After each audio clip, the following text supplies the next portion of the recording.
Hey guys, welcome back to incognito investor. तो आज की इस वीडियो में हम डेव रैमसे की book the total money makeover को काफ़ी अच्छे से समझेंगे। एंड ये कोई जस्ट अनदर बुक नहीं है।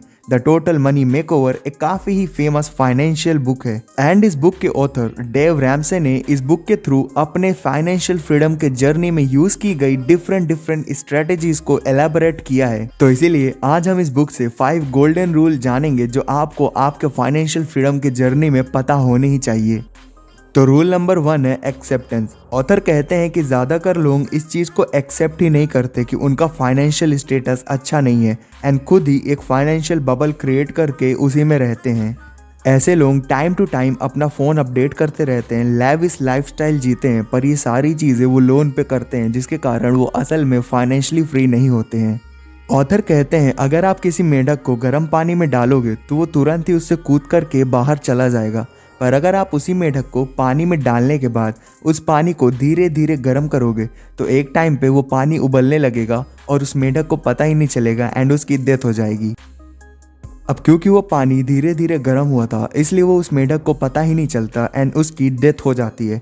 इसी तरह अगर आप रोज़ अनहेल्दी खाना खाते रहोगे तो 1 या 2 दिन में आपको पता नहीं चलेगा, but during the period of time जैसे जैसे आप अनहेल्दी खाना रोज़ खाओगे आपके बॉडी में टॉक्सिन्स बनेंगे एंड आपकी हेल्थ भी खराब हो जाएगी। एंड यही सेम फॉर्मूला आपकी फाइनेंशियल हेल्थ के ऊपर भी अप्लाई होता है। आप डे पर डे अपने आप को लोन्स के ट्रैप में फंसाते जा रहे हो, पर क्योंकि ये सारी चीज़ें बहुत धीरे धीरे होती हैं इसीलिए आपको पता चलता नहीं है, but during the period of time आप बस एक सोसाइटियल रैट रेस में फंस करके रह जाते हो।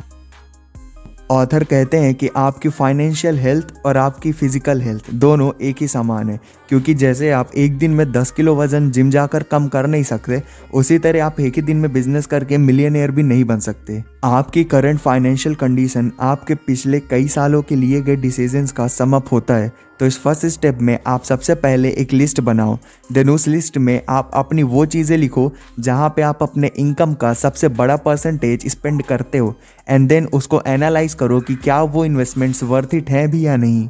एंड ये सारी चीज़ें करने के बाद अपनी करंट फाइनेंशियल कंडीशन को एक्सेप्ट करो और एक पॉजिटिव माइंड के साथ लेसन नंबर 2 पे चलो। टोटल मनी मेकओवर बुक से अगला लेसन है always have an emergency fund. इस स्टेप में ऑथर कहते हैं कि आपके पास मिनिमम $1000 यानी कि 79,000 रुपये इमरजेंसी फंड के रूप में होना ही चाहिए। तो इस स्टेप को समझने के लिए सबसे पहले तो आपको ये जानना होगा कि आखिर ये इमरजेंसी फंड होता क्या है।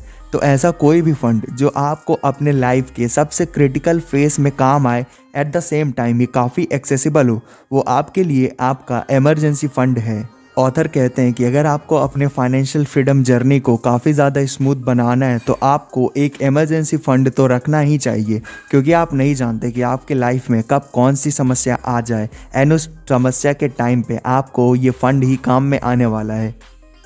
तो इमरजेंसी फ़ंड को भी रखने के कुछ रूल्स हैं। सबसे पहला कि आप इन फंड को म्यूचुअल फंड या फिर किसी स्टॉक में इन्वेस्ट नहीं कर सकते, क्योंकि आपके प्रॉब्लम के टाइम पे ये ईजिली एक्सेसिबल होने चाहिए। सेकंड इज़ कि आप इसे अपने एक्सपेंसेस कवर करने के लिए यूज़ नहीं कर सकते। एक्सपेंसेस लाइक नया फ़ोन लेना है, पार्टी करनी है, कोई EMI भरनी है, तो आप इन चीज़ों पे यूज़ नहीं कर सकते। मर्फी लॉ कहता है if anything can go wrong then it will go wrong. मतलब अगर कोई चीज़ ख़राब होने वाली है और आप उसके लिए तैयार नहीं है तो वो चीज़ ख़राब होगी। इसलिए घर पे पड़ा ये इमरजेंसी फ़ंड आपको ऐसी किसी भी सिचुएशन से डील करने में हेल्प करेगा। ऑथर कहते हैं अगर आपने किसी क्रिटिकल कंडीशन में अपना इमरजेंसी फ़ंड को यूज़ कर लिया है तो अब आपको अपना ध्यान इस फंड को वापस से क्रिएट करने में लगाना चाहिए। एंड इसके बाद लेसन नंबर 3 पे बढ़ना चाहिए, जिसका नाम है डेब्ट स्नोबॉल इफेक्ट। ऑथर कहते हैं कि आपके फाइनेंशियल फ्रीडम के जर्नी में आपका सबसे अच्छा दोस्त है आपकी इनकम एंड आपका सबसे बड़ा दुश्मन या फिर ऑब्स्टेकल है आपके डेब्ट। इसलिए ऑथर कहते हैं कि इस जर्नी में आगे बढ़ने के लिए आपको सबसे पहले आपके डेब्ट्स क्लियर करने होंगे बाय यूजिंग डेब्ट स्नोबॉल इफेक्ट। तो आपने ये चीज़ करी होगी या फिर देखा होगा कि कैसे अगर माउंटेन के ऊपर से एक छोटी सी स्नोबॉल को रोल कर दो तो वो नीचे आते आते एक काफ़ी ज़्यादा बड़ी स्नोबॉल बन जाती है। तो इसी तरह आपको अपने सबसे पहले छोटे छोटे लोन्स लाइक फ़ोन की EMI हो गई, किसी से लिया हुआ उधार हो गया, या फिर इसी तरह के छोटे डेब्ट क्लियर कर देने हैं। कहने का मतलब है कि आपको सबसे पहले अपना सबसे ज़्यादा ध्यान छोटे डेप्ट्स पे देना चाहिए। एंड ऑथर कहते हैं कि जैसे जैसे आप इन छोटे डेप्ट्स को क्लियर करते जाएंगे तो आपके बड़े बड़े डेप्ट को क्लियर करने के लिए आपके पास कॉन्फिडेंस आता जाएगा एंड इवेंचुअली आपके सारे डेप्ट्स क्लियर हो जाएंगे। तो यही है स्नोबॉल डेप्ट इफेक्ट। एंड ऑथर कहते हैं कि इस इफेक्ट को क्लियर करने के बाद अब आपको 4th स्टेप में बढ़ना है, जो कहता है have an 6 month emergency fund. तो इस स्टेज में आपको अपने आने वाले 6 महीने के एक्सपेंसेस को कवर करने जितना फंड अपने इमरजेंसी फंड में रखना होगा। एंड ऑथर ऐसा करने को इसलिए कह रहे हैं क्योंकि अगर आपकी जॉब चली जाती है तो भी आपको आपके आने वाले 6 महीनों की चिंता नहीं करनी पड़ेगी एंड आप अपना सारा ध्यान एक नया इनकम सोर्स क्रिएट करने या फिर एक नई जॉब पाने के लिए लगा सकते हो। एंड इस चीज़ को करने के लिए सबसे पहले एक पेन लो, कागज़ लो और आराम से टेबल में बैठ करके अपने मंथली एक्सपेंसेस लिखो, जैसे कि आपकी ईएमआई कितनी जाती है, किसको कितना इस महीने उधार देना है, फूड एक्सपेंस कितना है, इलेक्ट्रिसिटी बिल कितना है, वाटर बिल कितना है, ये सारी चीज़ों को नोट डाउन करो। एंड फॉर एग्जांपल मान लेते हैं कि ये सारी चीज़ों का सम 50,000 आया है, इसका मतलब अगले 6 महीने के लिए आपको 3 लाख चाहिए। तो अब आपको अपना सारा ध्यान इस 4th स्टेप में इस 3 लाख को इकट्ठा करने के लिए लगा देना है। एंड अब जब आपके पास ये 3 लाख इकट्ठा हो जाए तो फिर चलते हैं अपने 5th स्टेप में, जो कहता है इन्वेस्ट एंड एंजॉय। तो इस 5th स्टेप में आप एक्चुअल फाइनेंशियल फ्रीडम को अचीव कर लोगे, क्योंकि इस स्टेप में आपको अपने एक्सपेंस कवर करने के लिए काम करने की ज़रूरत नहीं होगी, क्योंकि वो काम आपके वो पैसे कर रहे होंगे जो आपने पहले इन्वेस्ट किए थे। एंड सबसे मज़ेदार बात है कि इस स्टेप में आपके ऊपर कोई लोन भी नहीं होगा एंड जो काम आप इस स्टेप में कर रहे होगे वो बस अपने हॉबी के लिए या फिर इंजॉयमेंट के लिए कर रहे होगे। तो ये तो थे 5 lesson the total money makeover book से। एंड इससे ही रिलेटेड एक बुक है financial freedom the total money you will ever need. इस बुक के ऑथर ग्रांट ने इस बुक में 7 स्ट्रेटजीज दी हैं जिसके बारे में हम अब जानेंगे। Financial freedom a proven path to all the money you will ever need. इस बुक में ग्रांट ने उन 7 स्ट्रेटजीज के बारे में बताया है जिनका यूज करके उन्होंने अपने लाइफ का पहला $1 मिलियन इकट्ठा किया था। ग्रांट बताते हैं कि अपने फाइनेंशियल फ्रीडम की जर्नी में उन्होंने एक चीज़ नोटिस की कि अगर किसी भी इंसान को फाइनेंशियल फ्रीडम अचीव करनी है तो उससे लाइफ की इन 7 स्टेजेस से होकर के गुजरना पड़ेगा। तो इन 7 में से पहली स्टेज है क्लैरिटी। तो इस स्टेज में आपको ये पता होना चाहिए आपको स्टार्ट कहाँ से कर रहे हैं और आपको जाना कहाँ है। जैसे ग्रांट को पता था कि उन्हें अपने बैंक अकाउंट में 7.5 करोड़ रुपए चाहिए। एंड अगर आपका गोल क्लियर नहीं है तो आपकी फाइनेंशियल फ्रीडम जर्नी काफ़ी ज़्यादा रफ जाने वाली है। तो सबसे पहले अपना एक गोल आपको डिसाइड करना पड़ेगा। तो अगली स्टेज है सेल्फ सफिशिएंसी। इस स्टेज में आप खुद से ही अपने महीने के एक्सपेंसेस कवर कर रहे होगे। आपको ना अपने पेरेंट्स की और ना ही किसी और फ्रेंड की ज़रूरत पड़ेगी अपनी फाइनेंशियल नीड को पूरा करने के लिए। कहने का मतलब है कि अगर आप महीने का 15,000 कमा रहे हैं तो आपका 15,000 ही कवर होगा एक्सपेंसेस में।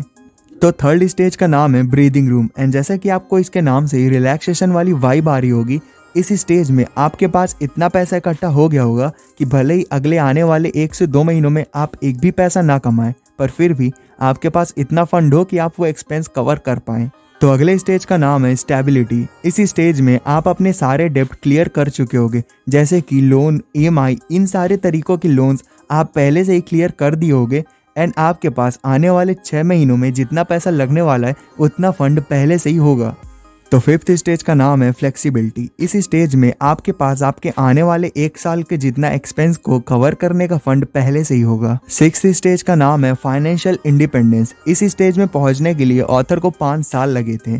फाइनली इस स्टेज में आपको अपने एक्सपेंस कवर करने के लिए कोई जॉब की ज़रूरत नहीं पड़ेगी, क्योंकि आपने जहाँ पे पैसे इन्वेस्ट किए हैं वहाँ से ही इतना पैसा रिटर्न में आ जाएगा कि आपके एक्सपेंसेस कवर हो जाएं। एंड 7th स्टेज का नाम है एब्यूडेंट वेल्थ। मतलब इस स्टेज में आपके पास इतना पैसा होगा कि आप जितना चाहे उतना मर्जी खर्च करो, पर फिर भी वो ख़त्म नहीं होगा। तो ये थे वो सारे 7 स्टेजेस। पर मैं आपको एक ट्रिनिटी मेथड बताने वाला हूँ जिससे आपको ये पता चल जाएगा कि आखिर आपको एक्चुअल में कितना अमाउंट चाहिए फाइनेंशियल फ्रीडम को अच्छे से अचीव करने के लिए। तो इस मेथड के अकॉर्डिंग अगर आप अपने एनुअल एक्सपेंस का 25 गुना इकट्ठा करके इंडेक्स फंड में डाल दें, तो फिर अगर आप हर साल उसका 4% भी निकालते जाओगे तो भी ये पैसे थ्योरेटिकली कभी ख़त्म ही नहीं होंगे। अब सुनने में तो ये काफ़ी अच्छा लग रहा, पर साथ ही साथ अनबिलीवेबल भी लग रहा होगा। तो इसे समझाने के लिए मैं आपको एक एग्जांपल देता हूँ। तो इमेजिन करते हैं कि आपको 1 लाख रुपए महीना चाहिए एक अच्छी लाइफ जीने के लिए, मतलब साल का 12 लाख, और इसका 25 गुना होता है 3 करोड़। तो अब इस मेथड के अकॉर्डिंग आप इस 3 करोड़ का 1.5 करोड़ तो एफडी में इन्वेस्ट करोगे एंड बाकी का 1.5 करोड़ आप इंडेक्स फंड में डाल दोगे। तो अगले 12 साल तक तो आप इस 1.5 करोड़ को यूज़ करोगे जो एफडी में है, एंड इन 12 साल के टाइम पीरियड पे जो 1.5 करोड़ आपने इंडेक्स फंड में डाले थे वो 14 से 15% तक के कंपाउंड रिजल्ट से ग्रो होकर के 8 करोड़ रुपए हो जाएगा। एंड अब इन 8 करोड़ में से 4 करोड़ जाएगा एफडी में एंड बाकी का 4 करोड़ जाएगा इंडेक्स फंड में। एंड आपको जान के हैरानी होगी पर इस मेथड में इन्फ्लेशन भी एडजस्टेड है। तो अब अगले 12 साल तक तो आपने 4 करोड़ यूज किए जो एफडी में इन्वेस्टेड थे, जो कि हर महीने होता है 3,33,000 रुपए। एंड जो 4 करोड़ आपने इंडेक्स फंड में इन्वेस्ट किए थे वो अगले 12 साल में ग्रो होकर के 22 करोड़ हो जाएंगे एंड ये प्रोसेस चलता ही रहेगा। तो ये मेथड सुनने में तो काफ़ी अच्छी है पर ये काम तभी करती है जब ये ऑन द गो प्लान के हिसाब से चले। कहने का मतलब है कि अगर आपको इंडेक्स फंड 14 से 15% की रिजल्ट देगा तभी ये चीज़ पॉसिबल है। एंड क्या पता कोई पैंडेमिक आ जाए, कोई और चीज़ आ जाए, वर्ल्ड वॉर हो जाए, स्टॉक मार्केट ही ना रहे, तब तो ये मेथड किसी काम की नहीं है। पर फिर भी आपको इससे एक जनरल आइडिया तो लग ही गया होगा।